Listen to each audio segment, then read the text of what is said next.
AA Beyond Belief is a podcast by, for, and about people who have found a secular path to sobriety in Alcoholics Anonymous.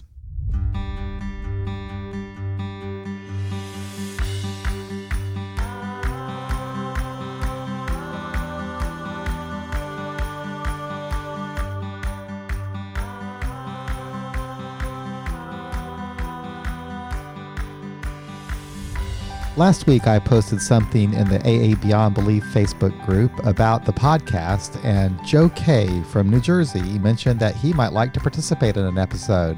So that day, I sent him a private message, and a few days later, we recorded this episode. So here he is, Joe K. from New Jersey. And all I know about Joe is he's from New Jersey and he helped start a secular AA meeting. But how you doing, Joe? Hi, good morning. Thanks. Yeah, it's funny when I had emailed or texted or Facebooked you or whatever, I thought it was going to be like a couple of months from now. And you're like, Yeah. Oh, how's this weekend? So here we are, which is great. And I was actually kind of excited to do it too, because I recently have upgraded my podcasting equipment and it's been a lot of fun to kind of play with this stuff. So any opportunity I have to do a podcast, I'm always happy to do it. Oh, cool. So where are you from? I am from in New Providence, New Jersey. I pretty much grew up here. Oh, okay. Moved around a little bit. I just turned 50, but I've lived most of my life in New Jersey for the most part. Cool. And how long have you been in AA now? I've been sober since November 3rd, 2016. I tried AA 2 other times, but this is like kind of not really seriously, but this is like, I consider this my first try. Mm-hmm. And so far I've been finding ways to make it work. So how's that? How you doing it? I guess it was a little difficult because I'm also atheist. So like the whole not believing in God thing was like, I don't know how I'm going to do this. And, I guess I'll tell you a little bit about myself, I guess. And because my story is like I grew up here in Chatham. Well, it's the town I grew up in. It's in the neighboring town. I'm in the middle out of 5 kids, and but my older siblings are about 7 years older, and they're 18 months apart. And then my younger siblings are about 5 years younger, and also 18 months apart. So I'm kind of out there, like in the middle.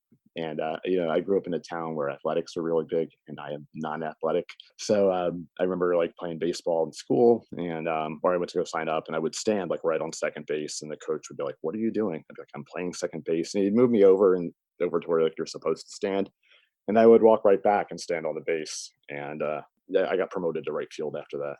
And basically, I really fit in that school. So I got a job in a neighboring town, and started just loading trucks. It was about like 16, and I think that's where I kind of like started drinking. Like we would go out like afterwards with the people. This is like after my high school job, but a lot of people it was their like after work, their second job, and we would go to the bar, Gasoline Alley, which isn't there anymore. And I think I would just get served. Like they would just throw pitchers down, and we would just be there. And at the time, like I didn't really think I had a problem because I would just like drink.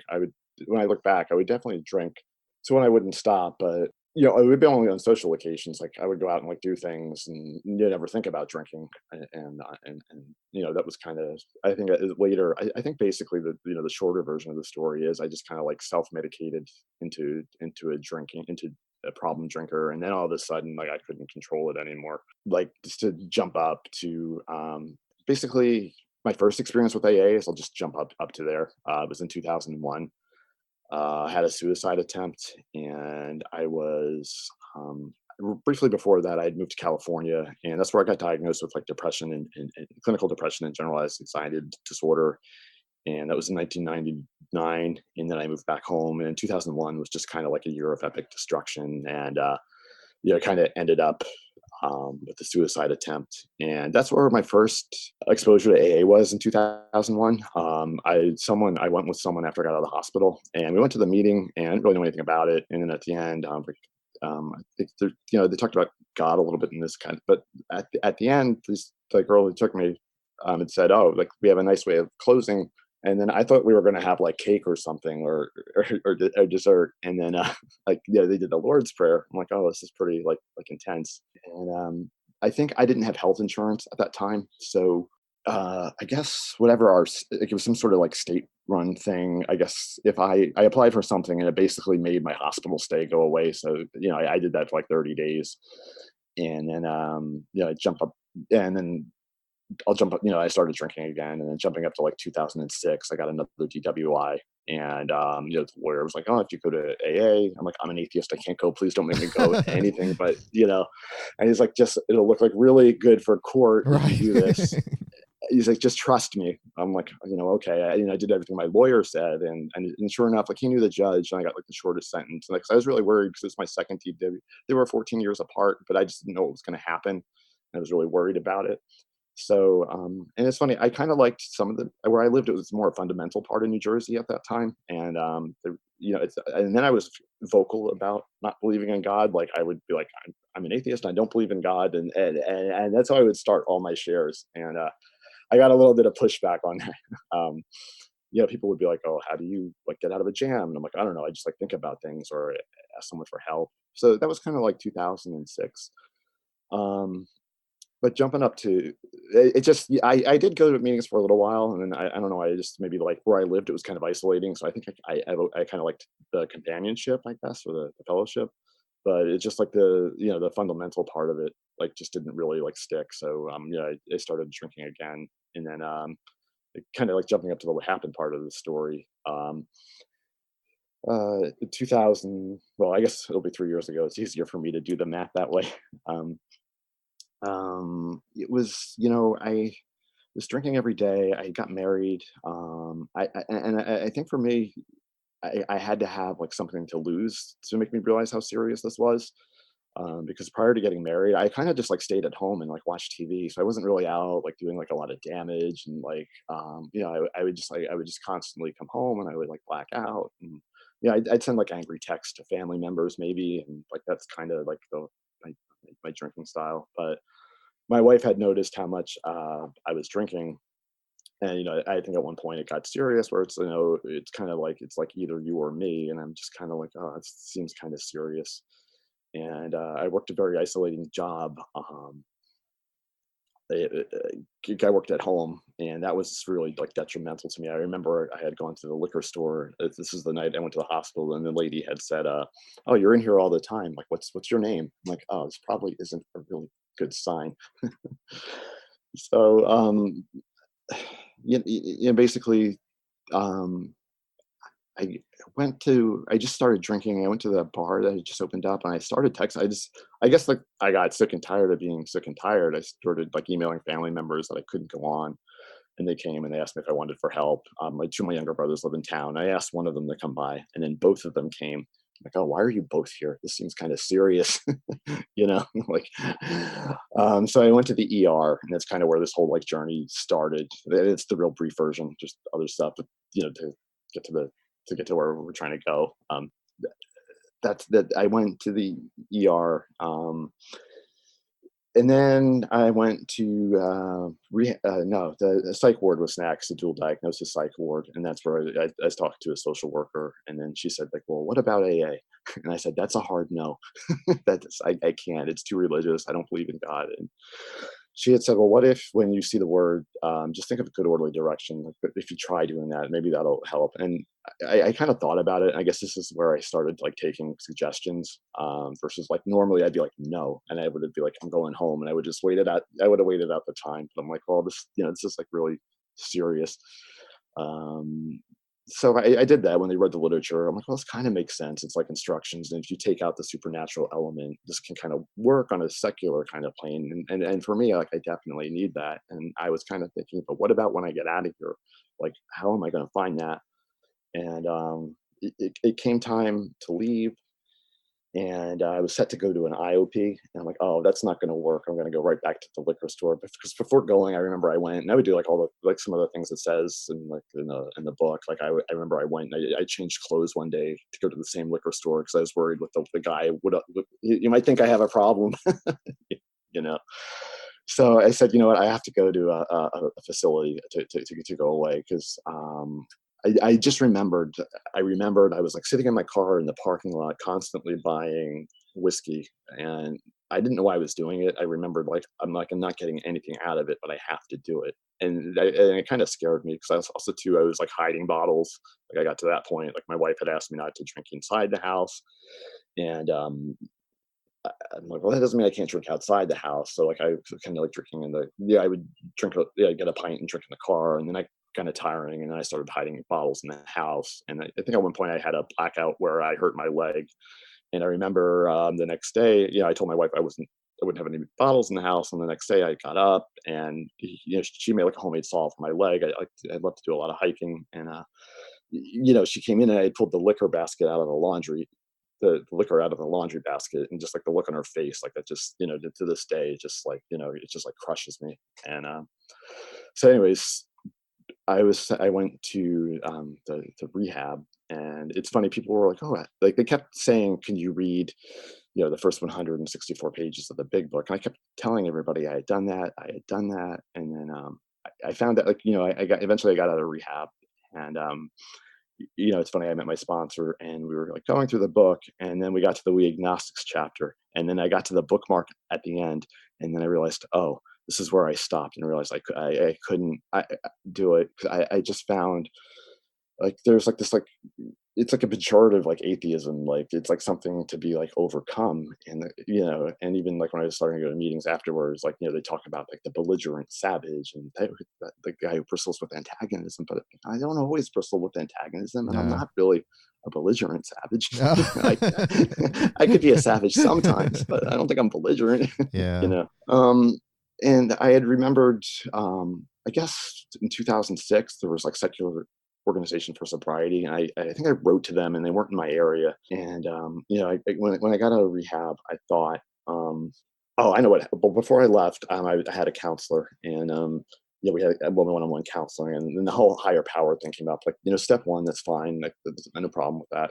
But when it came to the higher power, he's like, well, it can be anything. So I said, well, what about my cat Leroy Brown? Can he be my higher power? I try to work him in everywhere I can. So, okay. And he's like, well, how's your cat going to help you with your sobriety? And I'm like, but then you're telling me my cat. You just said it could be anything, but now it can't be my cat. So I feel like you're trying to steer me into like a direction. So that kind of like flustered me a little bit. And I've always thought, like, through the literature, it's kind of like steering you, like, the group is okay. But from my impression is the literature is trying to lead you to the Judeo-Christian God. Yeah, it is. And It's and because the people who wrote it, of course, that was their background. I find it really almost comical that the guy at the meeting said, "Oh, we have a nice way of closing here," and it was the Lord's Prayer. That what a funny way of saying that. Now I remember my first meeting when they closed with the Lord's Prayer. I wasn't expecting that at all.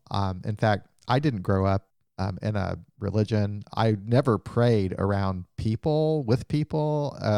So it was a really horrible experience. I hated it, the way that it felt to be holding hands with people and praying. It just felt weird to me. But in my case, I just kept going back and kind of, dealing with it. But what a huge obstacle that is, that we put up for people by having them join hands and say a prayer that is really specifically a Protestant version of a Christian prayer. It's just, and then at the same time you say you're not affiliated with any religion. So yeah, that I can see that's a problem. And then also you were talking about the chapter to the agnostic and everything, and actually you were talking about how you would say, okay, I can somehow secularize this. I can figure, I see all, I can take out all the supernatural stuff, and I can see what works underneath. And I kind of did that too in the beginning when I started off in AA. But what happened with me is because I was going to meetings for so long where the God talk was so prevalent, I just kind of fell in with that, and I kind of forgot about how I was trying in my own mind to work things out. So I admire you that you were able to, stick to your own principles, and you know, yeah, it was definitely like difficult too, because you have like the people that are like, well, I mean, the other people that have said things like if you're not praying, you're not staying, or like, yeah. you got to have your slippers under the bed. I'm like, but I don't pray. That's like it's a hard no for me. And And how funny that one guy said, "How do you get out of a jam?" Like, does he really think that God is getting him out of jams? yeah, that's what. Anyway, I guess. I always wonder the same thing. Like, it's like, I don't know. I think about it, or sometimes I do get overwhelmed, or I'll ask someone for help, or Right. I kind of get Right. there. But it's funny though, even with like the praying, 'cause it's funny. Like, I always thought I was kind of like, oh, I'm like this like light bulb. dude who doesn't believe in God. And then it Right. came to the praying part. And then I've talked to other people that are atheists too, and they pray. I'm like, what? You pray? I'm like, but I mean, that's their thing. Like at first, Yeah. it was a little like strange to me, but I know. because I don't pray at all. In fact, I actually stopped many years before I even told anybody. So here's the deal. I never really, like I say, I wasn't a religious person, didn't know anything about religion. It wasn't my thing to pray. I always kind of thought that I just didn't have that gene that enables you to believe, to have faith. I just thought I'm just not capable of it for whatever reason. But when I got into AA, I was so desperate that when they started suggesting prayer, I was kind of working out of my mind, okay, there must be some psychological benefit to this, that you're just telling yourself something. And that's how I kind of got started. But then I forgot about that rationalization too. But I never ever believed that there was a guy in the sky that was taking care of me. That was just never a belief that I had. Um, but for me, it took a long time to get to the point where, you were in the beginning telling people that, this isn't working. This isn't working for me. Um, so I also find it interesting that you reached out to SOS and there weren't any meetings of in your area. And I thought to myself when you said that, that's funny that has never taken off. yeah, I'm not even sure if they still I exist. don't know if they do either. I think I tried looking recently because also because in rehab I did ask. I'm like, well, what are the alternatives to AA? Yeah. Like, someone brought up smart and rational recovery. I'm like, oh, we don't talk about those here. I'm like, but Uh, why not?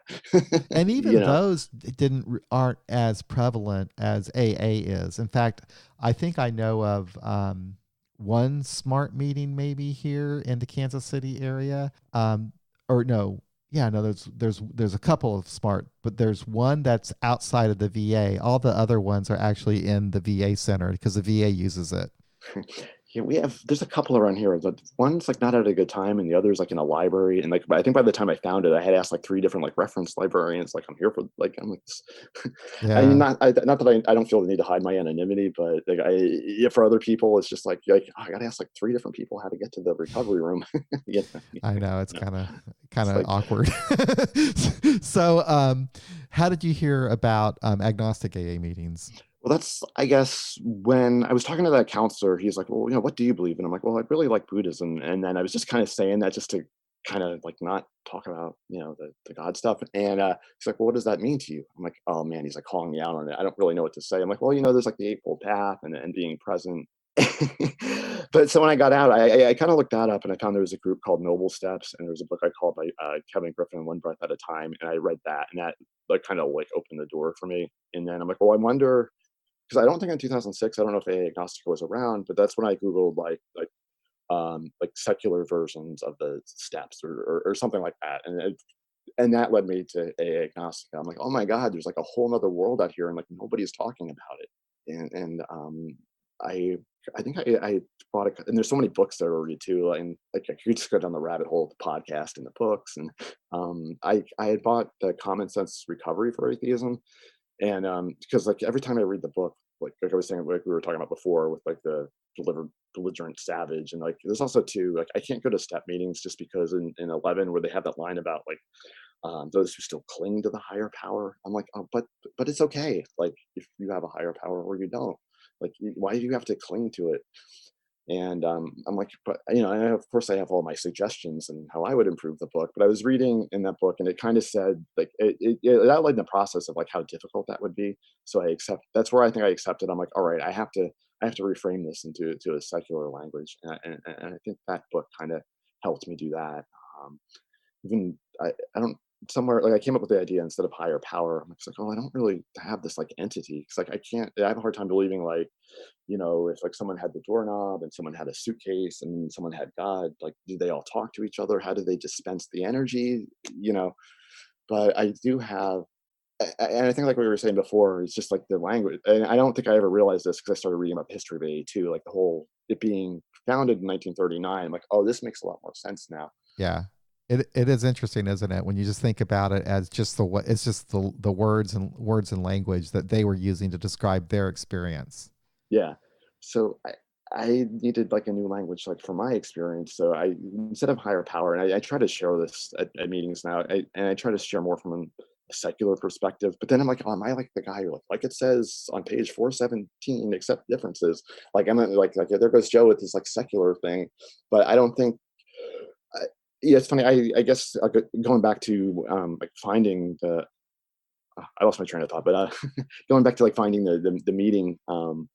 I found a Agnostica. And I'm like, oh, I wonder if there's meetings. And there were in New York. There was a bunch, and I'm about a half hour from New York City, and they're like all way. It was mostly like way uptown, but I did find some in the village, and I'm like, okay, I can't get to these all, but I know they're here. I'm like, maybe there's some in New Jersey, and I found two. There was one in Jersey City, and there's one way down. It's about 2 hours south of me in Forked River. So I started writing to these people, like, my name's Joe. What was it like putting a meeting together? I'm thinking about putting one together. And actually, a guy on Staten Island, he referred me to the guy George, and he was really instrumental in helping. He's like, "Oh, here's what you need to do," and And I also too, like, I'm like, I kind of like, how do I share that I don't believe in God? Because I feel like only at that time, maybe like a year or so of sobriety. It's like, well, you can tell people people that have like 30 years of sobriety, and you can be quiet on the atheism thing in the beginning, but as your time grows, then you could be more vocal about it. That's the advice he gave me. So now I try to share when I need to from a secular perspective, because I found like some meetings are just fine, and then some, like, the content gets a little god heavy, and then sometimes it doesn't even occur. You know? Um, but that and then I guess, but the thing is, like, I'm too scared to do this alone. Like, I don't know how to. And I guess another guy, a couple guys locally, we knew each other, and I guess sometimes when I hear people share, I'm like, oh, they might feel the same way I do. And it was, oh, there's no secular meetings around here, and we'd like to start one, but we don't know what to do. And then there were three of us at the time, and we got together, and then we decided, well, let's start like knocking on doors, and maybe we can find a space first, and then we'll see what to do. And we found actually a Quaker meeting house here in Chatham, and they're actually like kind of like supportive, because I guess they're all about like finding the inner light. So, and one of their members was coming, and he's like, "Oh yeah, you got to find your truth." And I just found it ironic when like a Quaker is like our biggest supporter. Uh, and so what did we do? We got together and we knocked on doors, and then the Quaker Meeting House was like the first place that said yes. And then then it came time to like announce, like, at meetings. We're like, how do we announce this? And we decided to call ourselves like a free thinkers meeting. And some people said, well, why don't you say like secular meeting? And like, I think agnostic was just starting to get listed in the book. And I'm just like, well, if it's just going to get listed in the book as agnostic, we might as well stick with the language that's being used now. But it just, going back to language, it's like, oh, they're finally getting to agnostics, and now people seem to want to switch to secular. um, but so we started out with like about three or four of us, and now we kind of hold steady at about like 12. The most we've had is 18. But it's funny though, because like I do get, like, there are days like I'm just like, I guess I'm just burnt out in recovery. Like the other day, like I told my wife, like, I'm like, oh, I don't want to go to that stupid meeting I started. And I went, and it's funny, a younger fellow came, and it was like his first meeting ever of AA. And I'm like, oh, it must be like, to encounter an open kind of meeting versus like a more dogmatic meeting. Because I always wonder, like, what would have it been like if back in 2001, someone had said, I don't believe in God, and here's how I do this. Um, like, would I have stayed? I guess it's neither here nor there. But when we had speaker meetings in the rehab, I kept asking people at the higher power, I'm like, what do you do if you don't believe in God? You'll get it. You'll get it. I'm like, why can't someone just say, like, are you not allowed to say it? And so I try to be open. Like, I don't even, like, I think like atheist has a pejorative term. Like, I don't know. Sometimes I'll say non-theist, or I'll just say I don't believe in God, and um, just to get that out there, because like that's not a really I want to say, like, not a major point of view, or I feel like I finally got to somewhere where I belong, yet I'm still in the minority. It's like, if that makes sense. So what's the name of your group? The only requirement. Oh, okay. So I've heard of that. yeah, we went between. I think there's one in the city called that too, Hmm. and we went. We were thinking without a prayer, but that might ruffle some feathers, maybe. So we decided to go with the only requirement. Yeah. And when do you Um, meet? we meet Thursdays at 7 o'clock at night, Okay. an 7 hour, o'clock. and right now we're discussion meeting. I don't. I kind of wanted. like, with the secular, we don't have a lot of secular speaking meetings, so I was kind of thinking of maybe once per quarter doing that. I don't know if like we could get like one per month. So we were thinking right now we're going to try doing one per quarter Yeah, and see how that's that a goes. smart idea. We actually, we're the same way. We tried a secular speaker meeting in Kansas City some time ago, and we were doing it once a month, and that was working pretty well. But for whatever reason, the guys that were doing it decided they didn't want to do it. So then a few years later, we started one where we would do it every week, and that was going super well. But we started running out of people because we just don't have that many, people to talk, and we didn't want to go out and get the people that are going to talk about God all the time. So I think once a month, or yeah, once a month would work out well, or even quarterly. Because I think I did. I think I shared this in a meeting. Like I think I have this like irrational fear of dogma. Like I'm going to go to meetings and it's going to be like super religious content. Like I was saying, sometimes it is, but that's why I don't go to speaker meetings. So I was in the beginning, I was a lot just because it gave me something to focus on. But then I'm just like, oh, there's going to be that part where like they discovered God, or I've noticed people like dance around it, and I do this myself. I say the good orderly direction thing, but then I don't say anything after that. Like I just kind of let people conclude, and I'm like, I feel like I need to be more not vocal or forthcoming, but just to let people know that you can do this without believing in God if you want to do the steps or not do the steps. Or Well, yeah, the over only the last requirement is 5 years, I guess I've had to unlearn AA speak because I was, well, I'm 57 now, yeah, and I've been in AA since I was 25, and for 25 years, I was just that was my life, and I knew the language and the lingo, and knowing the language and the lingo kind of got me by.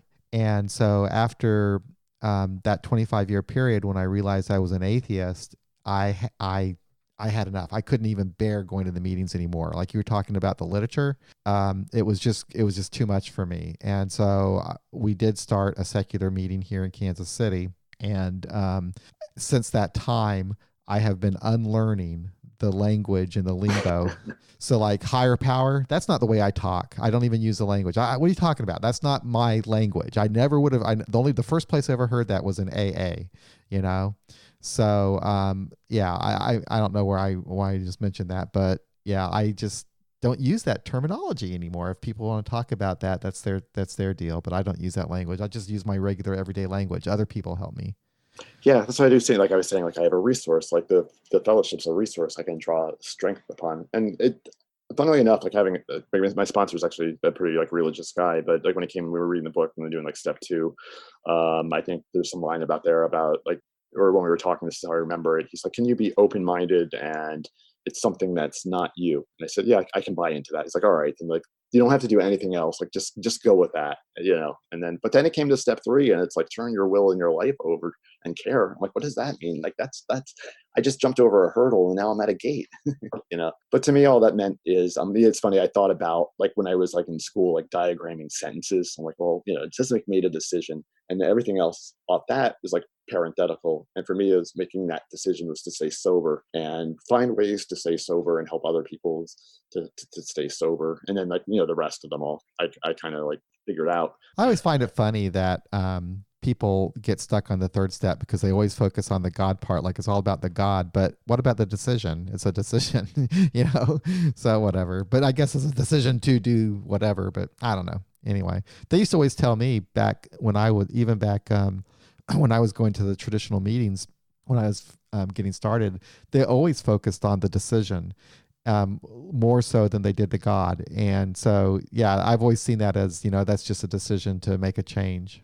Yeah, So, it's funny. We had someone come in, and after we got listed, like we went through the whole intergroup yeah, I was process, wondering and about that. it wasn't as hard as I thought. Like the guy George helped me out and got me the paperwork, and we went through that. We submitted it, and then I think to our benefit though, they that night there was like an excessive funds committee, and they were deciding on what to do with the excessive funds, and that took for like hours. So when the time for like voting the groups came in, like everyone just like raised their hand. But like I just had to go up there and say like why we're doing this.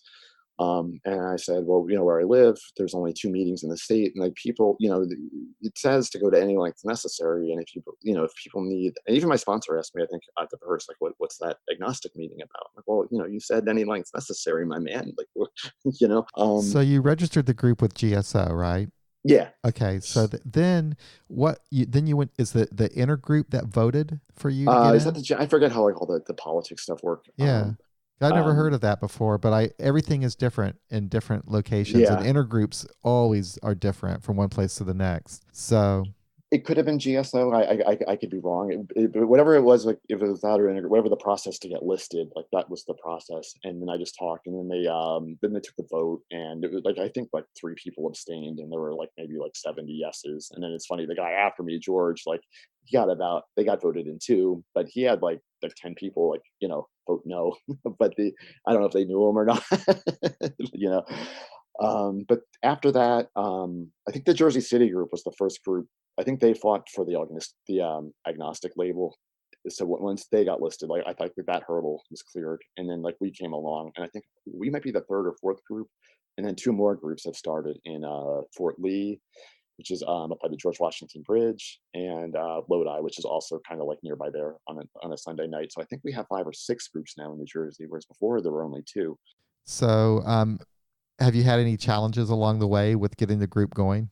I think a little bit like some people. I'm not sure if like some people like are afraid to check the group out. Like for in the beginning, like it was kind of like the same 4 or 6, and we'd go to like neighboring meetings, or not that didn't meet at the same time. But we'd announce it, and kind of like by word of mouth. And but I thought we might have like some pushback. I think we were all worried about more like fundamentalists coming in, going like, "You can't do this. This is an AA. That's not in the book," Yeah, that And occurred to me that could happen at our group. It never really did. In fact, we did have some people from one of the really hardcore groups. Actually, when we started our group, there were 2 young people that would come all the time, and they were from this Clancy type offshoot group, but they were real cool with us. They love the group. They don't go or come around anymore just simply because they are out in the suburbs, and it was a bit of a drive for them. But they were there all the time. yeah, that's what I thought for the most part. Like everyone's been supportive. Like my sponsors supportive. Like it's fun. Like I guess I rely more on a network than I do. Like we see each other at the same meeting, but we don't really talk too like really frequently. Like check in once in a while. But like, I think for me, like the network approach works. And but when he gave me my coin for 3 years, he said, I think even like in the past year, he's like, Joe started with a couple other guys an agnostic and atheist meeting for people that need that. Because like last year, when he gave me the coin, we had just started, and he's like, oh, it's a meeting for people that struggle with their spirituality. And I wanted to say, no, that's not why we started. Like I'm struggling with their spirituality. yeah, not at That's so all. funny. So, and then he told me he's been like, the One Big Tent book. He's been like referring to that to people that, and which is a great publication. That there's actually like an official like AA, because we're always like, I guess like fund wise, we kind of sometimes we've fallen short. We were able to get our rent lowered. It was a little steep. So now hopefully we'll have like a little like leftover to maybe have like some of the One Big Tent books to sell or give to people. 'Cause some people like haven't heard of it, and it's just like it's good to there's this, even though it's like AA agnostic, like I always want to mention that, because like there's this whole world out there. And I was thinking about this before we talked. Like if it wasn't for like say the internet and like all the resources there, like I don't know if I could be doing this, because if there wasn't like an agnostic atheist format outlet, I'd go crazy probably. Isn't it funny that you don't know about something until you actually search for it, and then Google brings it up to your attention. When I was first looking into all of this back in, God, when was it?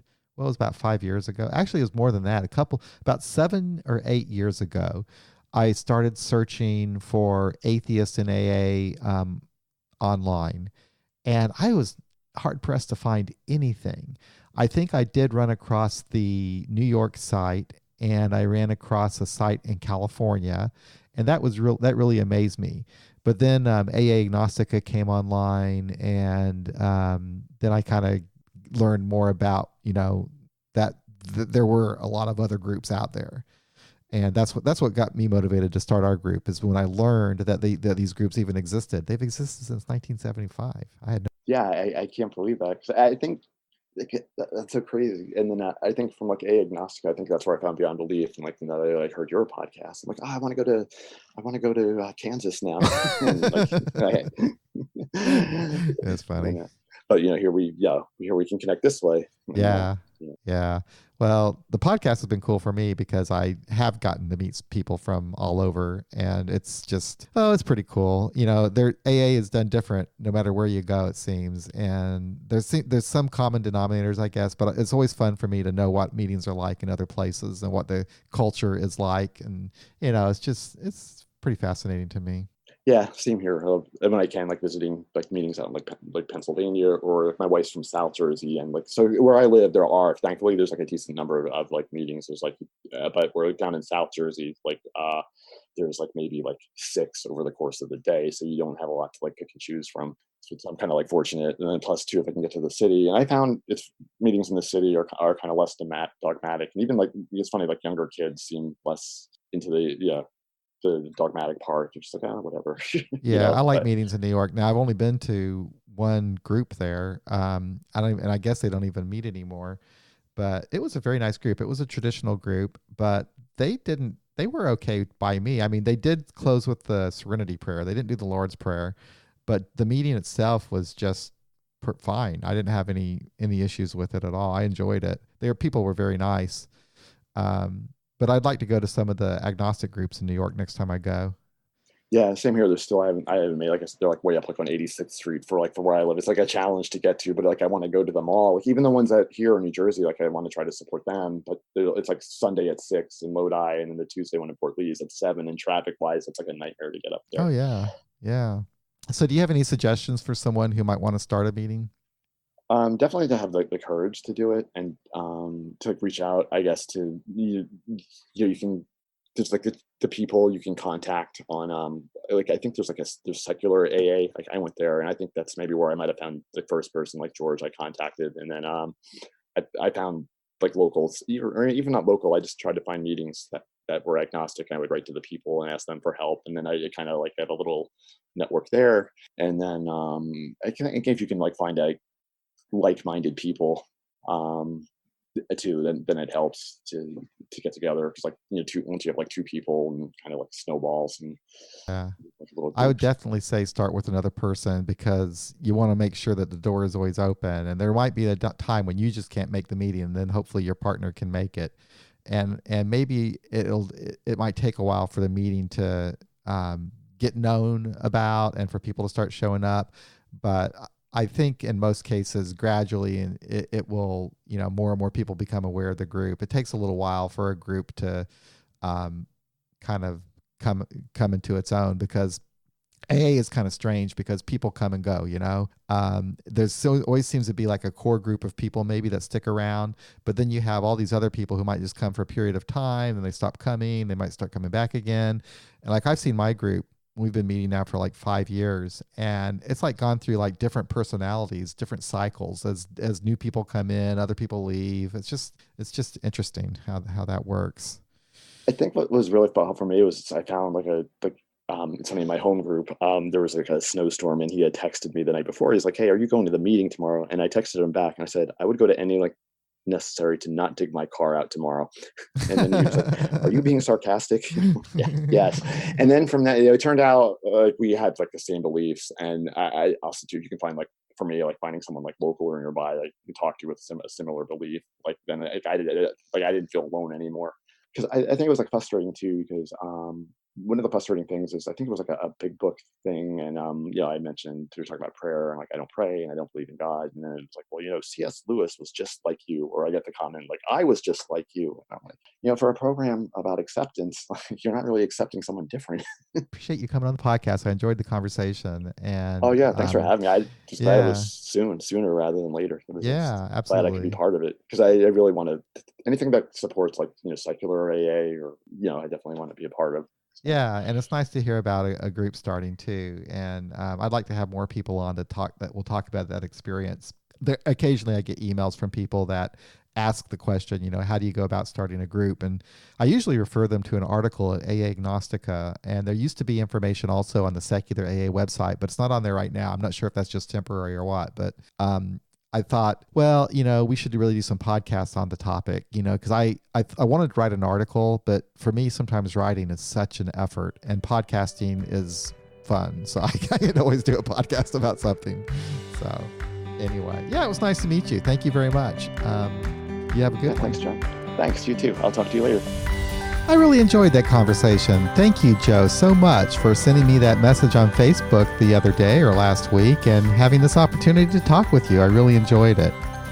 One thing I found interesting in speaking with Joe was what he had to say about his discomfort that he felt at his early AA meetings, and particularly because of the religious overtones of the meetings.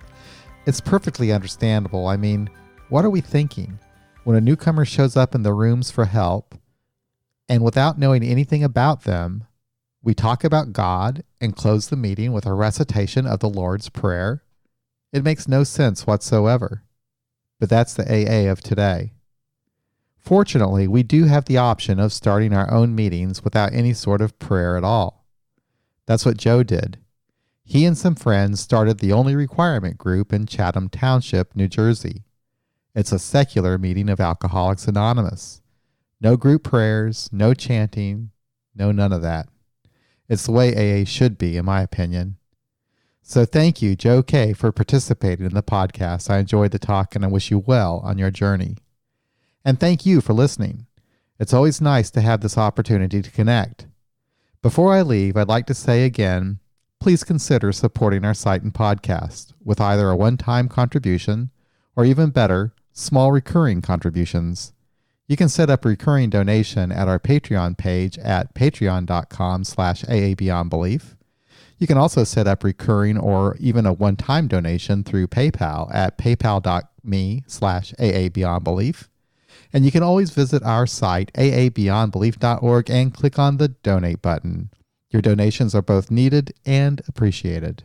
So that's it for another episode of AA Beyond Belief, the podcast.